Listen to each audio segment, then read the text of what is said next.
So 9వ పాఠం అండి social మీడియాలో సాంఘిక శాస్త్రంలో మూల్యాంకనం. ఓకే, సాంఘిక శాస్త్రంలో మూల్యాంకనం ఇక్కడ ఏమన్నా చూడండి, ఏం లేదు.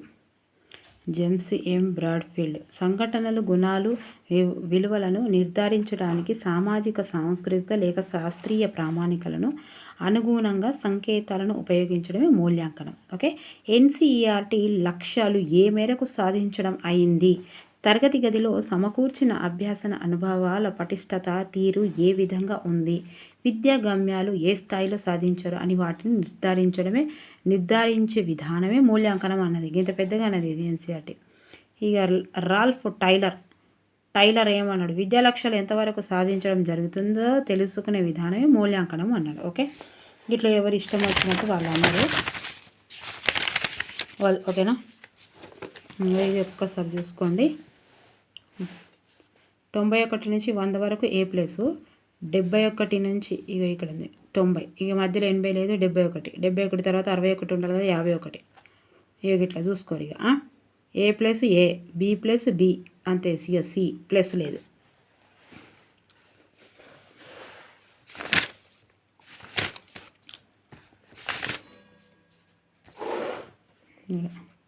ఏ గ్రేడ్ 46 నుంచి 50 మార్కులు. Okay, points 19.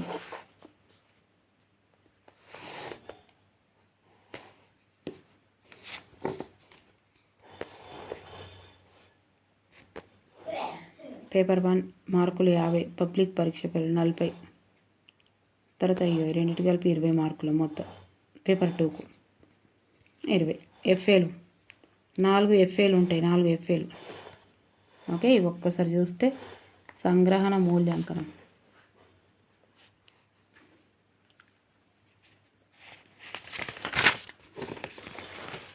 ఫస్ట్ టైం ఎవరైతే చూస్తారో వాళ్ళు తప్పకుండా సబ్స్క్రైబ్ చేయాలి, లైక్ చేసుకోవాలి, షేర్ చేయాలి తప్పకుండా. ఓకేనా. సరిత గారు సూపర్గా చెప్తున్నారని చెప్పారు. అండ్ మమత గారు 8 టైమ్స్ రాశాను కానీ టెట్ రాలేదని చెప్పారు. వస్తుందండి, ఈసారి ఖచ్చితంగా వస్తుంది, మీరు కాన్ఫిడెంట్గా చదువుతున్నారు కాబట్టి. సో రమాదేవి గారు థ్యాంక్ యూ సో మచ్ అండి. అండ్ చైతన్య గారు సోషల్లో ఉంది ఎగ్జామ్ అని చెప్తున్నారు. అక్క అసలు మీలాగా చెప్పడం అసలు అక్కలాగా చెప్తున్నారు అని చెప్పారు. థ్యాంక్ యూ సో మచ్ అండి. ఒక ఫ్యామిలీ ఫ్రెండ్ లాగా భావించడం అనేది నా అదృష్టం అని అనుకుంటున్నాను. God bless you, thank you so much. మీరు ఎప్పుడు ఎవ్వరు లేరు అని అనుకోవద్దు, మనకు దేవుడు ఉంటాడండి. ఎవ్వరు లేరు ఏం లేదు అని ఎప్పుడు ఆలోచించొద్దు. ఎవరో ఒకరు, అందరికీ ఎవరో ఉంటారు. ఒకరికి అక్క ఉండదు, ఒకరికి చెల్లి ఉండదు, ఒకరి నాన్న ఉండదు, ఒకరికి అమ్మ ఉండదు, ఎవరో ఒకరు ఉండరు. కానీ అందరికీ దేవుడు ఒక్కడే. మనం దేవునితోనే ఫ్రెండ్షిప్ చేసుకోవాలి. మీరు ఎవరు లేరని బాధపడద్దు. Okay, thank you so much అండి అక్క అని చెప్పినందుకు. అండ్ వీణా గారు thank you so much. And Krishnaveni గారు థ్యాంక్ యూ సో మచ్ అండి. అయితే సోషల్ కూడా చేయమని చెప్తున్నారండి. చెప్తాను, తప్పకుండా చేస్తాను కూడా. ఓకే, రేపు పేపర్ 1 ఉంది కదా రాయడం. ఓకే, ఇదైతే మొత్తం చేసేస్తే నేను చెప్పిన మాట నిలబెట్టుకున్నదాన్ని అవుతాను కాబట్టి అందుకే నేను చేసే ప్రయత్నం చేస్తా అంట. ఎప్పుడైతే లాస్ట్ అవుతుందో అప్పుడే మరి నాకు నమ్మకం వస్తుంది, అంతే కదా. ఓకే, మమతా మేడం అస్సలు భయపడొద్దు. మీరు 8 సార్లు రాశారట టెట్, ఇంకా రాలేదట. ఈసారి ఖచ్చితంగా వస్తుంది. మీ ప్రయత్నం ఒలింపిక్ ఆటలో ఆడుతున్నట్టు ఉండాలి, ప్రయత్నం కూడా ఒలింపిక్ ఆడినట్టే ఉంటుంది.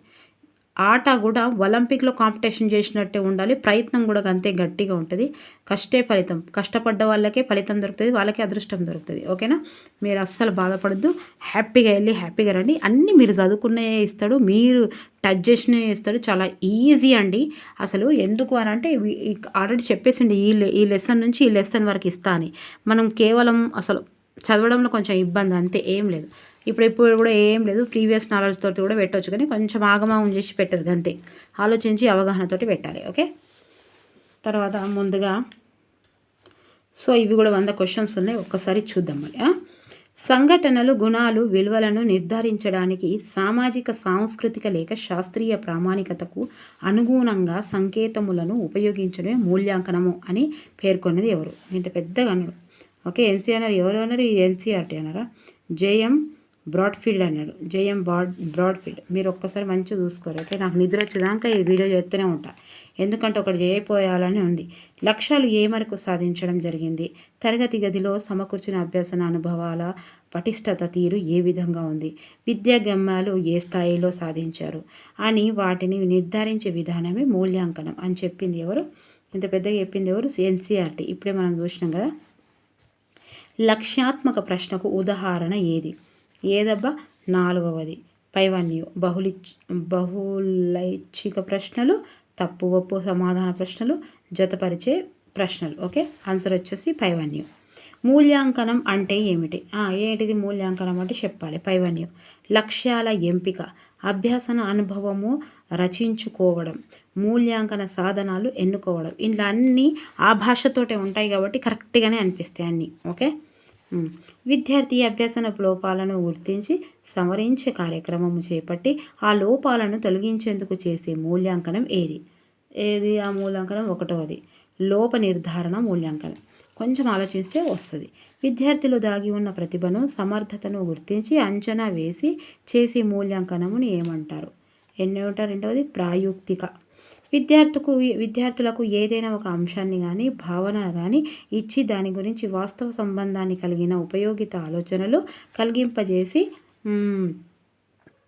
కలిగింపజేసి ఆలోచనలను క్రోడీకరించి దాని సత్ఫలితాల ద్వారా ఆశాజనక ముగింపు ఇవ్వడంను ఏమంటారు, ఏమంటారు 4వది 3 అంటారు మైండ్ మ్యాపింగ్. నైపుణ్యాల సాధన పరీక్ష సమూహం ఏది, ఐఏవా టెస్ట్ ఆఫ్ బేసిక్ స్కిల్స్. ఉత్తమ పరీక్ష యొక్క లక్షణం ఏది, 9వది 4. ఉత్తమ పరీక్ష యొక్క లక్షణం ఏది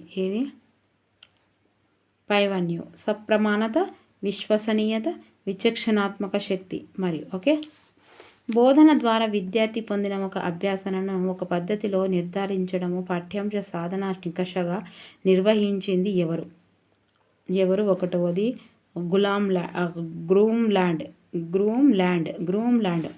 మూల్యాంకనము అనేది 4వది పైవన్యు అవిరాల ప్రక్రియ, బోధనలో అంతర్భాగము, అభ్యాసన అనుభవాలను నిర్ధారణ చేస్తోంది. కొంచెం గట్టిగా చదివితే మాదిరిద్దబ్బా, మీరు అస్సలు భయపడద్దు. విద్యార్థుల సాధనను ప్రగతిని మాపన సాధనాల ద్వారా కొలవడంను ఏమంటారు, రెండవది మదింపు అంటారు. ఓకే, కొంతకాలం శిక్షణ కానీ అభ్యసనం కానీ పూర్తి అయిన తర్వాత ఒక వ్యక్తి సాధించిన అంశాలు లేక పొందిన అవగాహనను మాపనం చేయడానికి ఉపయోగించే నికష సాధన నికష అని నిర్వచించినది ఎవరు 1వది ఎం డౌనీ. పాఠ్యాంశ సాధన నికష లక్షణం ఏది, 4వది 4 పైవన్యు. ప్రతి పాఠ్యాంశానికి ప్రత్యేకించబడి ఉంటాయి ఉపాధ్యాయ నిర్మితులు. నిర్ణీత కాల వ్యవధిలో బోధన అభ్యాసనకు పరిమితులు ఉంటాయి. ఓకే,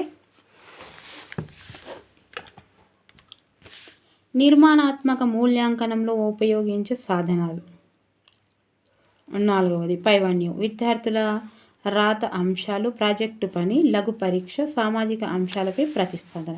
నిర్మాణాత్మక మూల్యాంకనంలో మొదటిది అంశం ఏది, 1 విద్యార్థులు ఇచ్చిన అంశాన్ని చదివి వ్యాఖ్యానించడం, ప్రతిస్పందించడం. ఓకే, ఫార్మేటివ్ పరీక్షలో మొదటి అంశంలో నిర్వహించదగ్గ కృత్యాల పని ఏది, 4వది పైవన్యు. ఇచ్చిన అంశాలన్నీ చదివి వ్యాఖ్యానించడం, చదివిన అంశాలపై మాట్లాడిన అంశాలపై నివేదిక సమర్పణ. ఓకే, నిర్మాణాత్మక మూల్యాంకనంలో రెండవ అంశం ఏది, రెండవ అంశము రాత అంశాలు. విద్యార్థులలో రాత అంశాలు ఏ విధంగా ఉంటాయి, పైవన్యు. నోటు పుస్తకాలు విషయాల వారీగా పూర్తి చేయాలి, విజ్ఞాన సమాచార పట్టికలు పూర్తి చేయాలి, పాఠ్యపుస్తకాల అభ్యాసాలు పూర్తి చేయాలి. అభ్యాసనం పుస్తకాల పరిధి దాటాలి అని పేర్కొన్నది ఎవరు అంటే 4వది ఏపీఎస్సిఎఫ్ 2011. Okay, APSCF 2011. నిర్మాణాత్మక మూల్యాంకనంలో ప్రాజెక్టు పనులు ఎలా నిర్వహించాలి, 4వది పైవన్యు. అంటే ఏ పాఠానికి చెందిన ప్రాజెక్టు ఆ పాఠ్యం చివర పూర్తి చేయాలి. గ్రూప్ ప్రాజెక్టులో ప్రతి ఒక్కరూ స్వతంత్రంగా నివేదిక చేయాలి. నివేదిక భద్రపరచాలి. ఓకే. ప్రాజెక్టు నిర్వహణకు మార్కుల కేటాయింపులో 50% మార్కులు వేటికి కేటాయించాలి. 22వ 2 నివేదిక తయారీ. లఘు పరీక్ష నిర్వహణలో తీసుకోవాల్సిన చర్య ఏది? 23వ 4. ఓకే. పైవన్యం. పరీక్షకు ముందు సమాచారం అవ్వకూడదు. 20 మార్కుల పరీక్ష 2-3 సార్లు అయినా నిర్వహించుకోవచ్చు. పరీక్ష ఎప్పుడైనా ఒక పీరియడ్లో నిర్వహించాలి. ఓకే. అన్నీ కరెక్టే. నిర్మాణాత్మక మూల్యాంకనంలో లఘు పరీక్ష ఎన్ని మార్కులకు నిర్వహించాలి? 20 మార్కులకు. CCE ముఖ్య ఉద్దేశం ఏది? శారీరక మానసిక ఉద్వేగాలు నమోదు చేయడం. 25(1)S. CC నందు మొదటి అక్షరం C దేనిని సూచిస్తోంది? 26వ 2. నిరంతరం. గుర్తుపెట్టుకోవాలి ఇంగ్లీష్లో. ఫార్మేటివ్ మూల్యాంకనంలో పిల్లలు రాసిన అంశాలను కేటాయించిన మార్కులు ఎన్ని? 3వ 10. నిర్మాణాత్మక మూల్యాంకనం నందు ప్రాజెక్టు పనులకు కేటాయించిన మార్కులు ఎంత? 28. 4. 10. సంగ్రహణాత్మక మూల్యాంకనము మొత్తం ఎన్ని మార్కులకు నిర్వహిస్తారు? 100 మార్కులకు. సంగ్రహణాత్మక మూల్యాంకనంలో ప్రశ్నించే సామర్థ్యాలు ఏవి? 3వ 4. పైవన్యం. విషయ అవగాహన, చదివి వ్యాఖ్యానించడం, సమాచార నైపుణ్యాలు, సమకాలీన అంశాలు, పట నైపుణ్యం, ప్రశంస, సున్నితత్వం.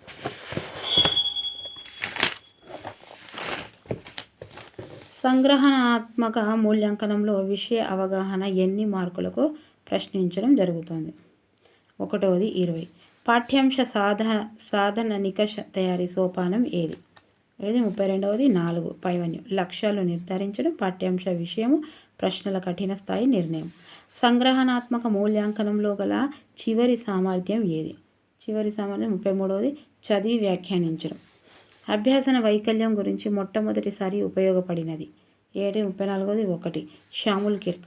వస్తువుల అంశాల పరిమాణపు స్థితిని వీలైనంత నిర్దిష్టంగా సంకేతాలను ఉపయోగించి తెలుపగల ప్రక్రియను మాపనము అని నిర్వచించింది ఎవరు? బ్రాడ్ఫీల్డ్. వ్యక్తులకు లేదా వస్తువులకు అమలులో ఉన్న నియమాలను అనుగుణంగా సంఖ్యలను ఆపాదించడాన్ని మాపనం అని నిర్వచించింది ఎవరు? 35వ 1. లెండమెన్. ఒక వస్తువు అంశము పరిమాణాన్ని ఆ వస్తువు అంశము లక్షణాన్ని బట్టి స్వభావాన్ని బట్టి నిర్దిష్టంగా నియమానుసారంగా సంఖ్యల రూపంలో తెలపడాన్ని ఏమంటారు? 37వ 2 అంటారు. మాపనం. ఒక వస్తువు అంశం గుణాన్ని, రూపాన్ని, పరిమాణాన్ని, స్వభావాన్ని, బరువును ఒక ప్రామాణిక సూత్రం ద్వారా అంకెలతో జతపరిచి పోల్చగలిగే విధానాన్ని ఏమంటారు? 38వ మాపనం అంటారు. ఏ రంగంలో సాధనను మనకు నిర్దిష్టంగాను ఖచ్చితంగాను మాపనం చేయగలం? 38వ 1. జ్ఞానరంగం. ఓకే. ప్రతి ఉపాధ్యాయుడు మాపన దోషాలు తెలుసుకొని తాను మాపనం చేసే లక్షణాన్ని విశ్లేషించాలి అని ఉపాధ్యాయుడు హెచ్చరించింది ఎవరు? ఉపాధ్యాయులను హెచ్చరించింది ఎవరు? 1వ లెండమన్. విద్యారంగంలో మాపనం ఏ పద్ధతిలో జరుగుతోంది? 41వ 2. పరోక్ష. విద్యా లక్ష్యాలు ఎంతవరకు సాధించడం జరిగిందో తెలుసుకునే విధానమే మూల్యాంకనం అని నిర్వహించింది ఎవరు? 1. Ralph Taylor. యోగ్యతను మదింపు చేయడం ద్వారా నేర్పే మూల్యాంకనం అని నిర్వహించింది ఎవరు? 2. స్కైవాన్. నిర్ణయాలు తీసుకోవడానికి అవసరం అయిన సమాచారం ఇచ్చేదే మూల్యాంకనం అని నిర్వచించింది ఎవరు? Step beam.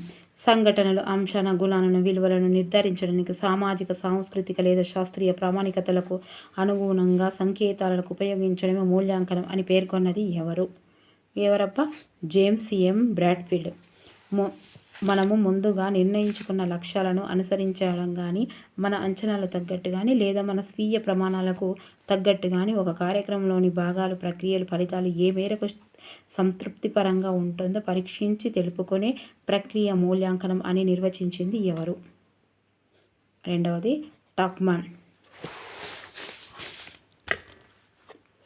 పాఠశాల కార్యక్రమాల ద్వారా విద్యార్థులు పురోగమించేటప్పుడు వారి ప్రవర్తన మార్పులకు సంబంధించిన సాక్ష్యాలను సేకరించి విశ్లేషించడాన్ని మూల్యాంకనం అని నిర్వచించింది ఎవరు? ఒకటోది హెన్నా. సాంప్రదాయ నికష పరీక్షలో దాగిన మాపనం కంటే జాతి సమగ్రమైన మాపన భావనను తెలియజేయడానికి సరికొత్తగా పరిచయం చేయబడ్డ శాస్త్రీయమైన సాంకేతిక పదమే భావమే మూల్యాంకనం అని నిర్వచించింది ఎవరు? 48వ 4 హెన్నా. హెనా కాదు, పెట్టుకునే హెన్నా అనుకునేరు హెనా. లక్ష్యాలు ఏ మేరకు సాధించడం అయ్యింది? తరగతి గదిలో సమకూర్చిన అభ్యసన అనుభవాల పటిష్టత తీరు ఏ విధంగా ఉంది? విద్యా గమ్యాలు ఎంత ఉత్తమ స్థాయిలో సాధించారు అని వాటిని నిర్ధారించే విధానమే మూల్యాంకనము అని నిర్వహించింది ఎవరు? ఇందులో ఉన్న బేసిక్ పెద్ద మీరే గుర్తుపెట్టుకోవాలి. దాన్ని వీడియోని ఆపి ఏదో ఒకటి గుర్తుపెట్టుకోవాలి. ఓకే, నేను ఎక్స్ప్లెయిన్ చేసేసరికి పెద్దగా అయిపోతుంది ఇప్పుడు. 1 తొందరగా ఎగ్జామ్స్ జాతీయ విద్యా పరిశోధన శిక్షణ సంస్థ. ఓకే, తర్వాత మూల్యాంకన స్వభావం ఏది? 4వది పైవన్యు. పరిమాణాత్మకమైనది, గుణాత్మకమైనది, విద్యా కార్యక్రమ సామర్థ్యాన్ని మెరుగుపరుస్తోంది. మూల్యాంకనం ద్వారా ఏ రంగమును మాపనం చేయవచ్చు? 51వది 4 పైవన్యు. జ్ఞాన రంగము, మానసిక చలనాత్మక రంగము, భావావేశ రంగము. విద్యా మూల్యాంకనకు సంబంధించి అంశం ఏది? 4వది విద్యా వ్యవస్థలో వివిధ అంశాల మూల్యాంకనం, వివిధ ప్రక్రియ మూల్యాంకనం, విద్యా ఫలితాల మూల్యాంకనం. మూల్యాంకనం ఉద్దేశం విధులలో ఒకటి ఏది? 53వది 1 లోప నిర్ధారణ. ఎంపిక పరిశోధన పరిపుష్టి అనున్నానివి ఏ విధమైన అంశాలుగా పరిగణించాలి? మూల్యాంకనం ఉద్దేశం విధులు. లక్ష్యాల ఆధారంగా మాపనం చేసి వాటి ఫలితాలను విలువల తీరుగా సమీక్షించడాన్ని ఏమంటారు? 2 మూల్యాంకనం అంటారు. మౌఖిక పరీక్షలు, రాత పరీక్షలు, పరిశీలనలు, ప్రాక్టికల్స్ ఉపయోగించి ఏ రంగం యొక్క లక్ష్యాలను మూల్యాంకనం చేయడం జరుగుతోంది? 1వది జ్ఞాన రంగం. పరిశీలనలు, పరిపుచ్చ పద్ధతులు, రేటింగ్ మాపనలను ఉపయోగించి ఏ రంగం యొక్క లక్ష్యాలను మదింపు చేయడం జరుగుతోంది? ఎప్పుడంటే భావావేశ రంగం. సాధన నికషాలు, ప్రాక్టికల్స్, పరిశీలన పద్ధతుల ద్వారా మదింపు చేయబడే రంగం ఏది? 58వది 3 మానసిక చలనాత్మక రంగం. మాపనంకు సంబంధించిన అంశం ఏది? 59 నిరంతరం సాగే ప్రక్రియ. టెస్ట్ అనే పదము ఏ భాషా పదం నుండి వచ్చింది? 2వది లాటిన్. టెస్ట్ అనే పదము ఏ భాషా పదం నుంచి గ్రహింపబడింది? 61వది టెస్ట్యూన్. TUNE. ఆన్సర్ టెస్ట్యూన్ అనగా ఏంటిది అడుగుతాడు. ఏంటిది అంటే 2వది ఒక ప్రత్యేకమైన చిన్న మట్టి పాత్ర. గుర్తుపెట్టుకోవాలి, సౌతనే వస్తుంది. ఒక ప్రత్యేకమైన చిన్న మట్టి పాత్ర. ఉపాధ్యాయుడు తాము బోధించిన పాఠ్యాంశాలన్నీ విద్యార్థులు ఎంతవరకు అర్థం చేసుకున్నారో తెలుసుకోవడానికి వేటిని ఉపయోగిస్తారు? 63వది 1ని ఉపయోగిస్తాడు. నికషన్.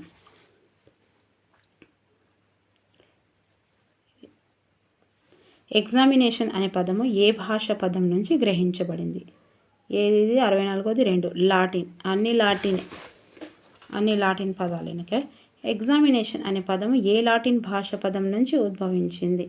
65వది 1 అండి. ఎగ్జామెన్. MEN men. మనకి ఇచ్చేటప్పుడు MAN మెన్ అని ఇస్తాడు. ఒక్కసారిగా చూడండి.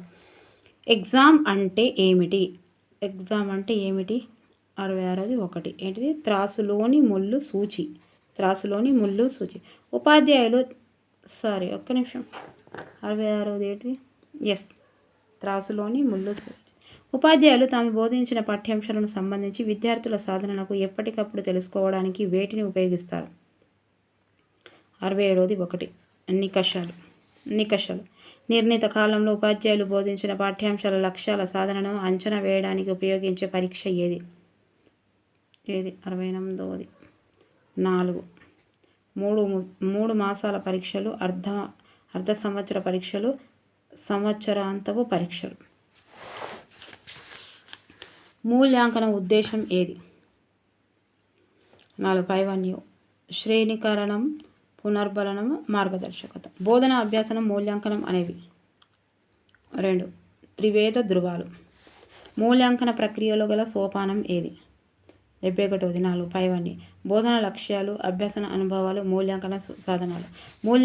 మూల్యాంకనంలోని రకం ఏది? 72. 4 లోప నిర్ధారణ మూల్యాంకనము, రూపణ మూల్యాంకనము, సంకలనాత్మక మూల్యాంకనం. మూల్యాంకనంలోని రకం ఏది? పైవన్నీ. 72. 4 పైవన్నీ. ఓకే. విద్యార్థుల్లో బలహీనతను పాఠ్యాంశ అవగాహనలోని లోపాలను తెలుసుకోవడానికి చేపట్టే మూల్యాంకనం ఏది? 73. 1 లోప నిర్ధారణ మూల్యాంకనము. లోప నిర్ధారణ మూల్యాంకనముకు గల మరో పేరు ఏమిటి? 4వ 74 ఏంటిది? పైవన్యం. డయాగ్నోస్టిక్ మూల్యాంకనము, సమస్య నిర్ధారణ మూల్యాంకనం, విశ్లేషణాత్మక మూల్యాంకనం. ఓకే. ఆన్సర్ వచ్చి పైవన్యం. పాఠ్యాంశ బోధనకు ముందే ఉపాధ్యాయుడు విద్యార్థుల స్థితిగతుల సమాచారాన్ని విశ్లేషించి విద్యార్థుల బలహీనతను, వారి మధ్య గల వైవిధ్య భేదాలను ఉపాధ్యాయుడు తెలుసుకొని తదనుగుణంగా బోధన సాధించడానికి అవకాశం కల్పించే మూల్యాంకనం ఏది? 75. 4 పైవన్యం. లోప నిర్ధారణ మూల్యాంకనం, సమస్య నిర్ధారణ మూల్యాంకనం, విశ్లేషణాత్మక మూల్యాంకనం. బోధన జరుగుతున్నప్పుడు లేక బోధించిన వెంటనే ఉపాధ్యాయులకు చేపట్టే మూల్యాంకనం ఏది? 1 రూపణ మూల్యాంకనం. ఉపాధ్యాయులు నిర్వహించే యూనిట్ పరీక్షలు, చిన్న పరీక్షలు వేటిని ఉదాహరణ చెప్పవచ్చు? 77. 1 నిర్మాణాత్మక మూల్యాంకనం.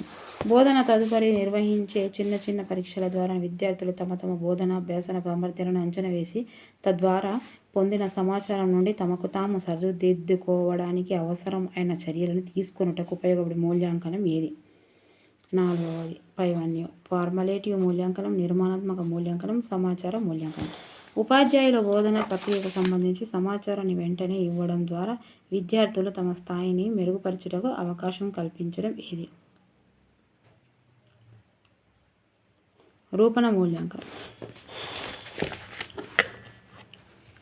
ఉపాధ్యాయులు తమ బోధన పూర్తయిన తర్వాత విద్యా లక్ష్యాల సాధనను మదింపు చేయడానికి నిర్వహించే మూల్యాంకనం ఏది? 2 సంకలన మూల్యాంకనం. నిర్దిష్ట కాల వ్యవధి బోధన అనంతరం నిర్వహించబడే బోధన కార్యక్రమం ఏది? 1 సంకలన మూల్యాంకనం. త్రైమాసిక, అర్ధ సంవత్సర, సంవత్సరాంతపు పరీక్షలు అనేవి ఏ రకపు మూల్యాంకన సాధనాలుగా పేర్కొనవచ్చు? 82. సంకలన మూల్యాంకనం. విద్యార్థులు ఫలితాల ఆధారంగా వారి అభ్యసన క్రియలపై తుది నిర్ణయాలు చేయడానికి దోహదపడే మూల్యాంకనం ఏది? 83. 3 సమగ్ర మూల్యాంకనం. ఓకే. విద్యార్థులకు గ్రేడులు ఇవ్వడానికి అవసరం అయిన సమాచారం ఇచ్చేది ఏది? 84. 3 సంకలన మూల్యాంకనం. విద్యార్థులకు గ్రేడులు ఇవ్వడానికి అవసరమైన సమాచారం ఇచ్చేది ఏది? సంకలన మూల్యాంకనం.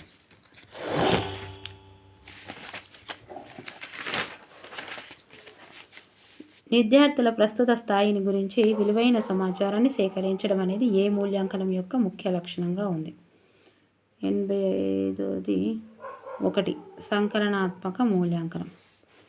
పాఠశాల విద్యా కార్యక్రమాల గురించి కానీ ఉపాధ్యాయుల సామర్థ్యాలను గురించి కానీ అంచనా వేసి తగిన నిర్ణయాలు తీసుకోవడానికి తోడ్పడే మూల్యాంకనము ఏది? 86. 4 సంకలన మూల్యాంకనము. ఎంపిక చేసిన లక్ష్యాలను మాపనం చేయటంలో ఒక నికష ఏ మేరకు విజయం సాధించిందో తెలుపగలిగేదే సప్రమాణత అని నిర్వచించింది ఎవరు? 87. 2 బోరింగ్. ఏ సామర్థ్యాన్ని లేక గుణాన్ని మాపనం చేయాలని ఒక నికషను తయారు చేస్తామో దాన్ని ఖచ్చితంగా వాస్తవంగా మాపనం చేయగలిగేది ఆ నికషకు సప్రమాణత ఉన్నట్లు పేర్కొన్నది ఎవరు? 88. 1 గేట్స్. సప్రమాణత రకం ఏది? 89. 4 పైవన్యం. ముఖ సప్రమాణత, విషయ సప్రమాణత, కారక సప్రమాణత. ఒక నికష సమాధాన పత్రాలను ఎన్నిసార్లైనా ఎంతమంది చేతనైనా మాపనం చేసినా అన్నిసార్లు అంతమంది దాన్ని ఇంచుమించుగా ఒకే తీరుగా మాపనం చేయగలిగినట్లయితే ఆ నికషను ఏ లక్షణం ఉన్నదిగా చెప్పవచ్చు?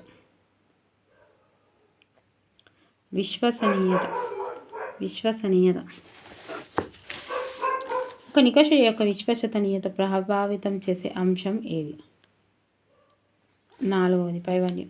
పరీక్షాంశాల వినికిడి, మార్కులు ఇవ్వడంలో లక్ష్యాత్మక, నికష పత్రంలోని సూచనల స్పష్టత. విశ్వసనీయతను నిర్ధారించే పద్ధతి ఏది? నాలుగవది పైవన్యం. పరీక్ష పునఃపరీక్ష పద్ధతి, బేసి సరి విఖండన పద్ధతి, సమాంతర రూప పద్ధతి. ఓకే, ఏ పద్ధతి అంతర్గత స్థిరత్వ పద్ధతి అని, వివేచనాత్మక సమరూప పద్ధతి అని పిలుస్తారు. రెండవది కూడర్ రిచర్డ్సన్ పద్ధతి. వ్యక్తిగత అభిప్రాయాలను విలువలను తావు ఇవ్వకుండా మదింపు చేయు నికషను ఏ లక్షణం ఉంటుంది? 94ది 3 లక్ష్యాత్మకత. పాఠ్యాంశాలన్నింటినీ వాటి విషయ భార తూల్యతను దృష్టిలో ఉంచుకొని నికషను తయారు చేసినట్లు అయితే ఆ నికషకు గల లక్షణం ఏది? మూడవది సప్రమాణత. సమగ్రత. నికష నిర్వహణకు గనక సౌలభ్యం, వ్యాఖ్యాన సౌలభ్యం కలిగి ఉన్నట్లు అయితే ఆ నికషకు గల లక్షణం ఏది? 96ది 1 ఆచరణాత్మకం. పరీక్ష పూర్తి అయిన తర్వాత జవాబు పత్రాలను మదింపు చేసేటప్పుడు విద్యార్థులు సమాధానాలను వేటిని అనుసరించి మాపనం చేస్తారు? 97ది 2 గణన సూచి. 97ది 2 గణన సూచి. ఓకే, సాధన నికషలోని రకం ఏది? మూడవది 1 మరియు 2 ఉపాధ్యాయ నిర్మిత నికష, ప్రామాణిక నికష. సమాధానం సరఫరా చేసే ప్రశ్నలకు ఉదాహరణ ఏది? 99ది 3వది. ఓకే, 1, 2 ఖాళీలను పూరించే ప్రశ్నలు, లఘు సమాధానాల ప్రశ్న. సమాధానం ఎన్నుకునే రకాల పరీక్ష ఏది? 100. 4వది పైవన్యం. తప్పు ఒప్పుల ప్రశ్నలు, బహుళిచ్చకమైన ప్రశ్నలు, జతచర్చ ప్రశ్నలు. ఉపాధ్యాయులు తాము బోధించిన పాఠ్య విషయాల నుంచి విద్యార్థులు పొందే అభ్యాసన అనుభవాలను ఎప్పటికప్పుడు కానీ కొంతకాల వ్యవధిలో కానీ మదింపు చేయడానికి తమ బోధన లక్ష్యాలను దృష్టిలో ఉంచుకొని నిర్వహించే నికష ఏది? 1 ఉపాధ్యాయ నిర్ణీత నికష. ఉపాధ్యాయ నిర్మిత నికష యొక్క రకము ఏది? మౌఖిక పరీక్ష, రాత పరీక్ష, ప్రయోగిత పరీక్ష, పైవన్యం. ఉపాధ్యాయులు మౌఖికంగా అడిగిన ప్రశ్నలకు విద్యార్థులు కూడా మౌఖికంగా సమాధానం ఇవ్వటాన్ని ఏమంటారు? 2వది మౌఖిక పరీక్షలు. వ్రాత పరీక్షలు గల రకానికి చెందింది ఏది? 51 మౌఖిక పరీక్ష. మొదటి ప్రామాణిక నికషను తయారు చేసింది ఎవరు? 1 క్లిప్ డబ్ల్యూ స్టోన్. పిల్లల చేతి వ్రాతకు సంబంధించి ప్రామాణీకృత సాధనాన్ని తయారు చేసింది ఎవరు? 2 థార్న్డైక్. వయస్సు, లింగ, గ్రేడు, ప్రాంతీయ తదితర అంశాల రీత్యా నిర్వహింపబడే పరీక్ష ఏది?